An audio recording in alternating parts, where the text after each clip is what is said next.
Welcome back. It's Free Therapy Wednesday. Each week we like to check in with our friend, child psychologist, Dr. Saunders, for kind of like a midweek mental health boost. Yes, Free Therapy Wednesday we like to talk about. And you know what? This is so important because we're continuing the conversation about adolescent substance abuse, and we're going to focus on assessment and treatment.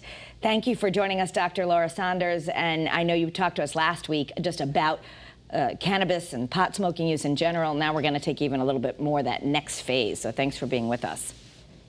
Yes, hello friends, happy Wednesday. And can I share one thing? Sure. I like candy corn and I like the little pumpkins too. Oh no, You those do? pumpkins are even grosser. I do. Oh, Well, you might goodness. need to go down the hall and get help from one of your colleagues. And that wraps up this edition of Let's get her treatment. We all have issues. All right. We So certainly as do. discussed last week, the legalization of marijuana, and I think if you're a parent of teens, you're seeing the difference of like when we grew up with a just say no, and like now it's like, oh, it's legal. Of course, it's not legal for kids, but people's attitudes have changed about it. At the same time, you've seen cannabis disorders among young people go up, and we're talking about even emergency room visits. Oh no. Yes, and it is very concerning. And you know, I understand there's a lot of reasons for legalization, but it really has increased access for teens. And really the primary reason why teens use substances is the need to self-medicate emotional pain. Really hold on to that, because that's a very serious concern. So they're medicating emotional pain. I mean, there's other reasons for like peer pressure and curiosity and experimentation and the other things that have been around since the beginning of time. But they're medicating emotional pain. And so when they're doing that and you're seeing changes in their demeanor, their attitude, their mood, you're seeing changes in their behavior, you're seeing academic changes. All of a sudden now their grades are starting to tank. That's when it really becomes very, very concerning. Assessment. Can you talk to it more? Yeah, how do you know if it's yeah. a problem or you need treatment?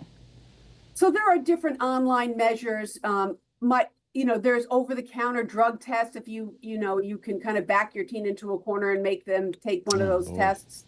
My concern is if you're seeing some of those symptoms, right? You know, changes in appetite, sleep patterns, mood changes, all those things.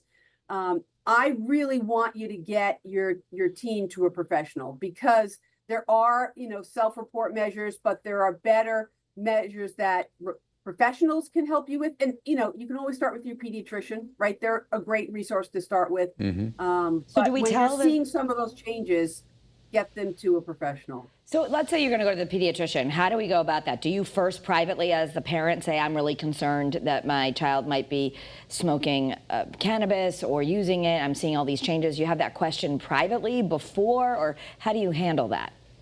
Yeah, I always try to give the pediatrician or the office a heads up, no matter who you're seeing, nurse practitioner, physician assistant, give them a heads up about your concerns and really note the changes that you've been seeing and the length of time, right? And, all teenagers go through some moody periods, but when you've seen these changes going on for months and months, and, the grades decline and changes that are more serious, then I want you to seek some professional help, but always give the, pediatrician or a provider that you're contacting a heads up about what your concerns are. I want my kids, I don't have kids obviously, but if I did have them, I'd want them to open up to me and be honest with me and tell me. I don't want to be that parent that's like, you did this and now you're grounded. How do you keep the lines of communication open with your kids? So that is actually a tricky situation, because as I said, if they're medicating some emotional pain, there's obviously deep sources of that emotional pain that they're not sharing with anyone, right? So it's a much deeper and bigger conversation. I think it is about being open. It's not just throwing consequences as the first line of action, but it's letting your teen know that you're open to it. Now, the big concern, and we're going to talk about this in Kara's Cures, the big concern I have is often when parents are afraid to confront their child's substance use problems, it's often because they might have a problem themselves or elsewhere in the house. Okay, right. That we're going to get a deeper dive into so many things, including the scripts you want to use with your kids and all that. Because I know you're a big believer in openness, but what happened? how much time do we have, like, Kate? 20 seconds. Oh, 30 seconds. We'll save it. But being the best role model you can be, I was going to say, what if your kids kind of try to tell you that, oh, it's no big deal, it helps and keeps you relaxed and it just helps with stress? That's not you have a comeback for that. Yeah, that's fine when you're 30 years old and you're working a full-time job and you're in a stable relationship and every once in a great while you use marijuana socially. It's not fine when you're 17, 18 years old. Yep. That's Dr. Laura Saunders, and she is terrific. We can't thank you enough for your advice. We're going to deep dive her into the Kara's Cures coming up with Yeah. Kara. Find me on every platform, Spotify, Apple.